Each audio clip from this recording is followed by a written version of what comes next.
All right, it is Wednesday, and I am here with the great, the talented, the all-powerful Joy Behar. She's twitching. She's twitching. You have your kettle corn. You haven't opened it yet. I'm going to take it home today. With Okay. me. Well, you were complaining a moment ago that you were hungry. I am hungry, but I had a piece of cheese stick.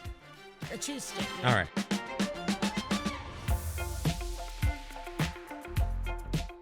Last night was the Gala podcast event. You were there, semi against your will, but I thought it turned out pretty great.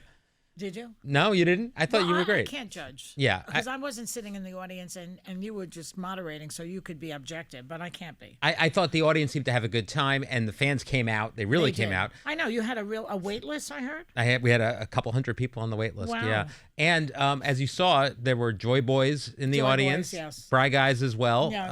I think we debuted Sunny Honeys last night. Sunny Honey was there. Yeah, a Sunny Honey was there. Well, the other girls felt bad. So what about them? What about Alyssa? We have to find, Anna Bananas, I've the heard. Alyssa sisters. The Alyssa sisters? The Okay. Alyssa sisters. And who else have we got? Sarah Haynes. I can't come up with a Sarah Haynes yet. Yeah, I don't know. We'll come up with something where Haynes. Yeah, Haynes, that's a hard one. The Haynes train. I don't know. We'll come up with something.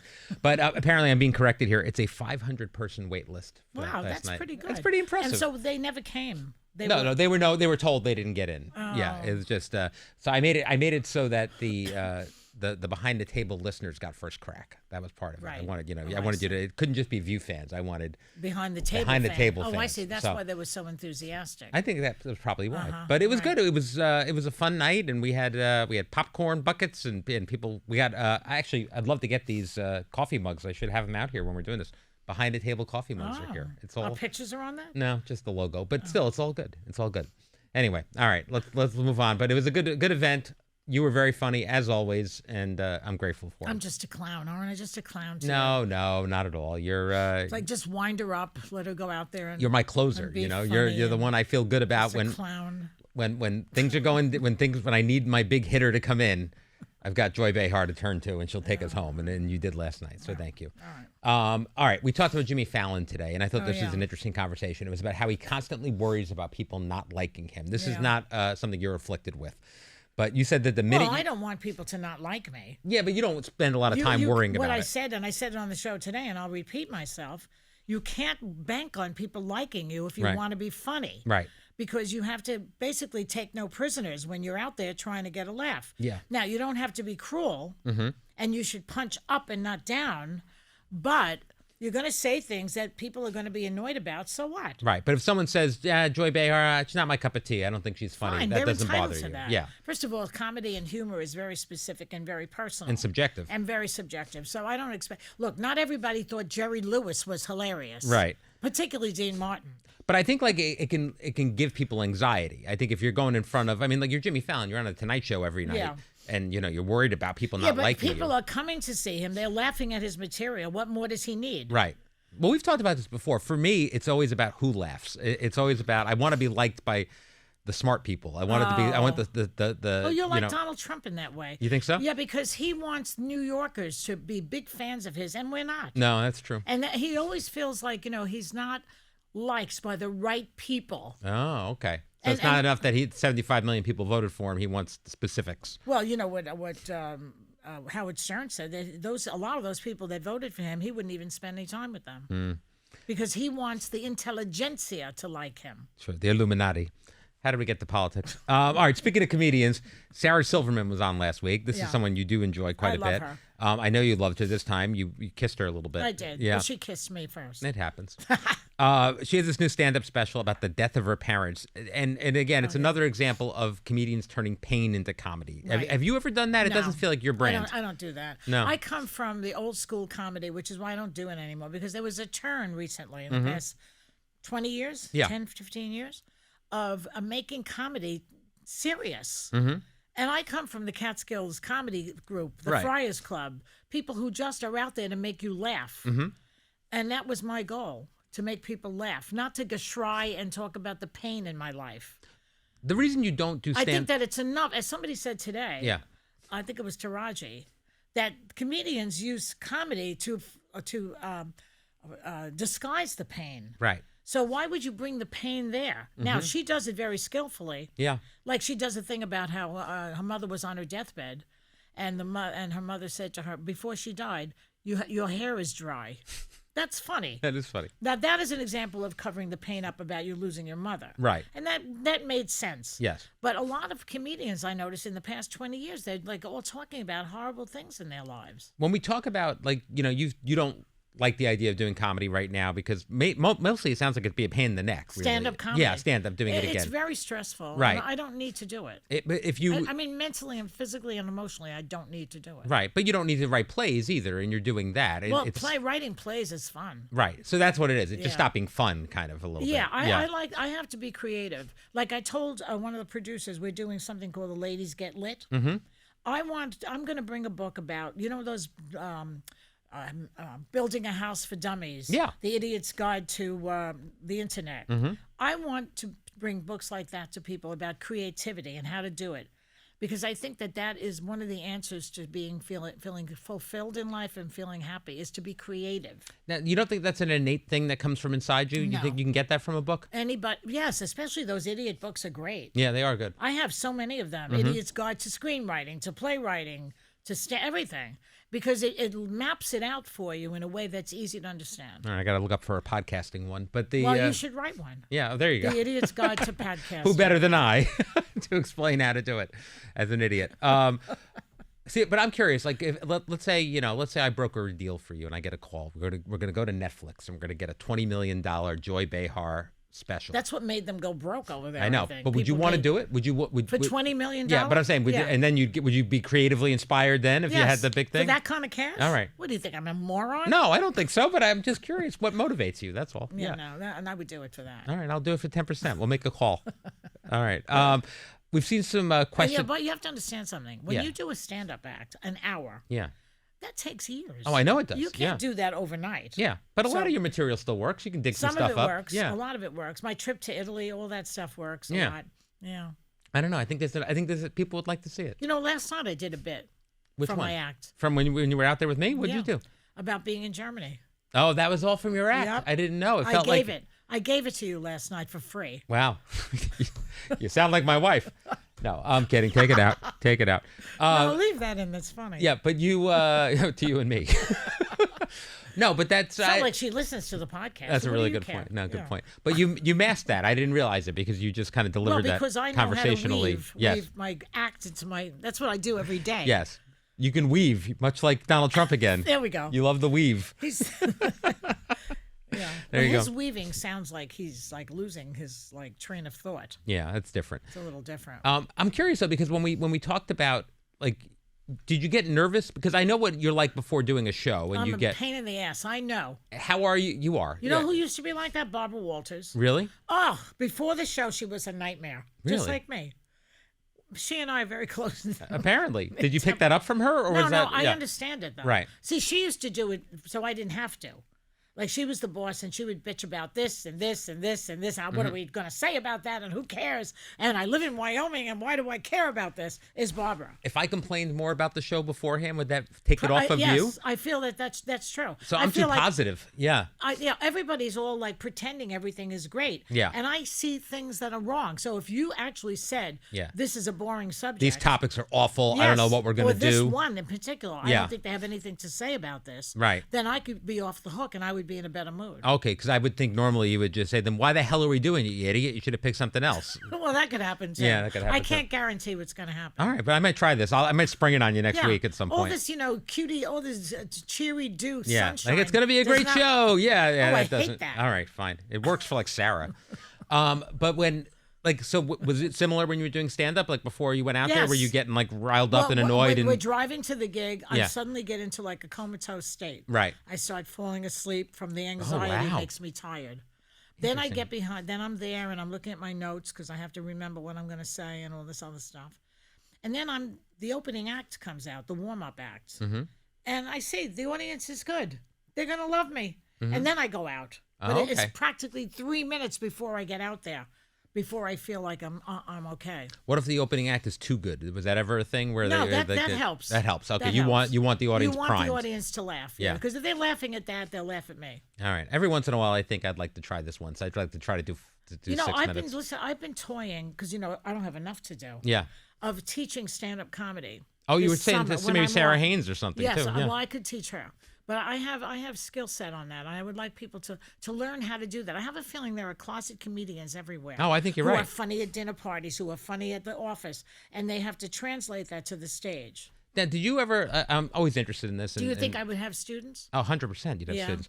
I'm always interested in looking at these kind of like deep dives with comedians who talk about this. Did you sit down and write jokes No. in any kind of method? Not really, right? I don't do that. No, there's no like No. setup, punchline. When I yeah. was a receptionist, I was answering phones. All the women would show up, and we'd talk and make laugh, have a lot of fun, and everything else. And if I said something funny or somebody else said something that I could use, I would write it down. Then I would make like a list of all the things that I thought were funny, put it together like a hunk, as we used to call it, a hunk, Right. and then try it out on open mic night. That's how I started. Oh wow, was that kind of just organic? Yeah. Yeah. Another way I did it was there was a writer who would sit with me and talk to me. So what about your mother? What about your Aunt Rose? And then I just talk, and he would write down what I said, and then you see what you've got. All right. A little bit like these podcasts. I bet if you went through them, Yes. you'd find some I'd stuff. find material all the time Yeah. from the show if I paid Right. attention. Well, to every it. once in a while, I'll tell you something, and you'll pull out a pad and write it down for your plays, which makes me very nervous about what's Well, coming. you're a good character for my plays. Oh, okay. Sometimes, and Fran Taylor, who does the wardrobe here, Yes. the stylist, she's hilarious. Oh, yeah. And I make characters about her. Oh, fascinating. All right. Yeah. We have an advice question for you. I know you enjoyed these. yeah, We had a lot from last night from the show, but we didn't get to any of it because you guys were talking so much. Right. But for a change.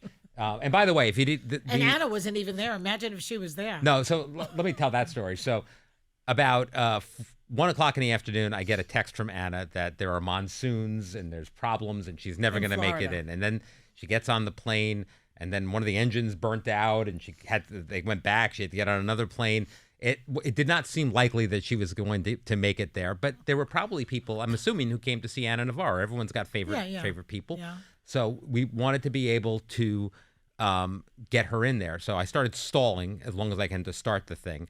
You caught on pretty quick and weren't going to wait around very long, so we had to start on time. And then somehow we managed to get Anna in. I think we started at 7:05 or 7:15, and Anna entered at 8:04. The doors burst open. It was almost like it was scripted. Anna came in with no hair, no makeup, cha-cha in some sort of baby Bjorn, I think. It was like it was bizarre. But we came in, we got her a chair to thunderous applause. It was great. It was very dramatic and fun. She spoke for she spoke for a little while, but she didn't speak the whole time. No, like we did. No. But it was good. I mean, Yeah. I was panicking because once I knew Anna Navarro wasn't there. Listen, the difference between an hour set with Anna Navarro and an hour set without Anna Navarro, I needed 3 times more material when she wasn't there. I know she talks. Yeah, she'll give me She's half a an talker. hour from Hey She's a Anna. talker. Yeah, it's a good thing. But anyway, it's great. It is a talk show. So it you is a want talk show. talker. No, definitely, and it's a good thing because everyone is going to be able to hear what we talked about on our live taping soon. It's going to be on all of our platforms. We'll let you know when and where to see Where it. are you going to see this? I don't give you permission for that. Yes, you did. By showing up, you gave me permission. It's going to be great. I own you. All right. We have this advice question from Liz from Houston. Joy, I have a friend that betrayed my confidence after I told her something not to be shared. Do you believe in giving people second chances? Well, I'd have to have more information. She told something to somebody. That Yeah, she told said, them- don't tell anybody this, and then she So, told like, her. if you tell, "Oh, my husband is a premature ejaculator," Yeah. and then she tells her friends. Yes. First of all, don't talk about your husband like that. No, exactly. Liz, what were you doing? I do believe in second chances, but it takes time sometimes to get past it. And also, sometimes people make mistakes. Like, for instance, yesterday I told you something specifically not to tell Whoopi Goldberg, and 10 minutes later you walked into Whoopi Goldberg's dressing room and told her. That happens. But I didn't mean to. I know, but you did it anyway. You know, you should not tell me something like that before I go on the air because I'm distracted. Yes. And also, I don't pay attention to a lot of stuff. No, I know. You might have noticed that in the weekend show today. I don't remember that Anna's mother's not on the planet anymore. I don't remember a lot of things that people tell me. You don't bother to I don't pay attention. retain. Yes. You know, I just don't. It's in one ear and out the other, as my mother used to Yeah. say. The difference between you and everybody else on the planet is you don't bother to pretend. Like, I I'm know. not paying attention either, but I pretend I'm paying attention. I don't pretend. Right. But I also don't hold grudges, No, which is great. which is what the answer to this woman's question. Yes. Don't hold a grudge. It's life is too short for Right. that. Learn from it. Don't tell them something again that you don't want. Yeah. But or you could say to them, "I thought that was in confidence. Why did you tell that person?" yeah, I don't know. That's a good question. Yeah. I don't know, Liz. All right, we got another one. Thomas has a question for you. Yeah. Joy, a few weeks ago, you mentioned that if you and Steve ever split up, you would like a gay roommate. Besides being gay, are there any other qualifications, and where can I submit my application? I'm a huge fan. I'm not only a Joy boy, I'm a Bri guy. Oh, my God. Thank you, Thomas. So what are you looking for in a gay roommate?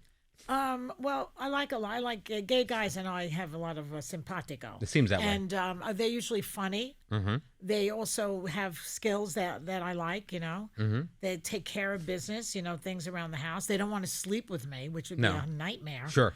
With a straight guy at this point, no.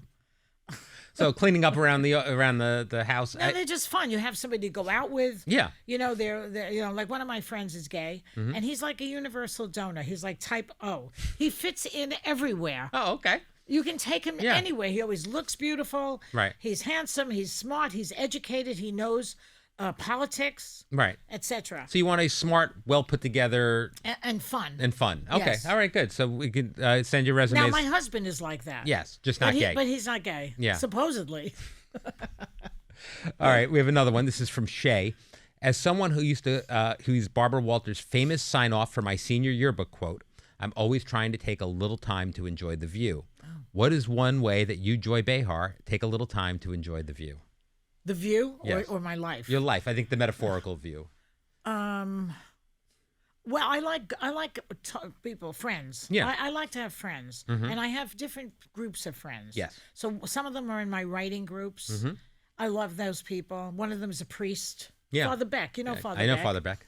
He's a friend of mine, and we do writing groups, and then we go to dinner. Yes. Then I have my psychodrama group, which I'm going to do today at 4:00 after I'm done with this, and they're friends also. But we do like a little psychodramas together. Right. So spending time with people you enjoy. Yeah, and I find those type of things a lot of fun. It actually sounds like work to people maybe because we're writing, we're doing psycho things, but it's not work for me. That's fun for me. All right. Also, I can binge a good show. Yeah, I like to gamble. All right. I like to gamble too. Yeah, you do. Yeah. I'm waiting for the View to go to Atlantic City so I can play blackjack. All right. I think we're going to work on this. I think we do another live event in Atlantic City, and then we do. That's That'll be good. All right. When do you want to do that? Maybe in the fall. Maybe in the fall when we get don't back. forget, I have a couple of days I have to do my play in Boston. Are you doing your play again? Tell me about it. I'm going to be in it again. My first ex-husband.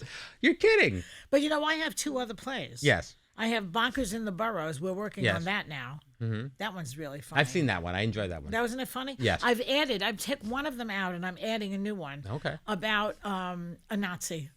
It's a comedy. I never could have guessed. Yeah. All right. Well, that's all the time we have for today. I want to tell people about View Bingo. This is one thing we did last night. This was fun.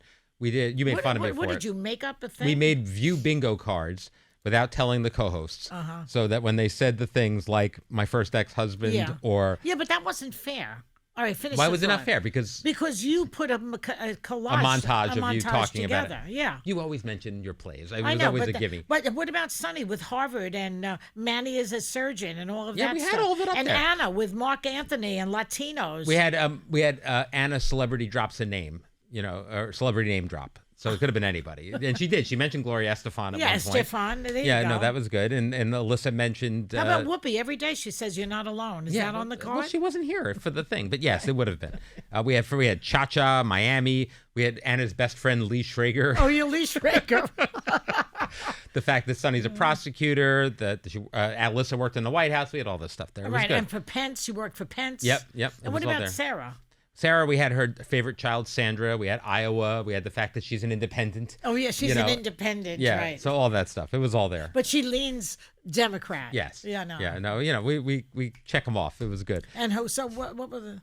We had 5 winners, and they all got special gift bags. It was pretty good. So. Where's the gift bag? I'll have one for you. Don't worry. What's in the gift bag? They had some Rock skincare. We had some... what about the sponsor that we had? Blue Nile. Yeah, what about them? No, we did not have a gift bag filled with diamonds. But no. All right. That's all the time we had for today. Thank you for joining me today, Joy. Tomorrow I'll be back with Anna Navarro, and we will see you then. Oh, take a rest, because you might get overworked talking. Yeah, I'll have so much to say tomorrow. Stay tuned.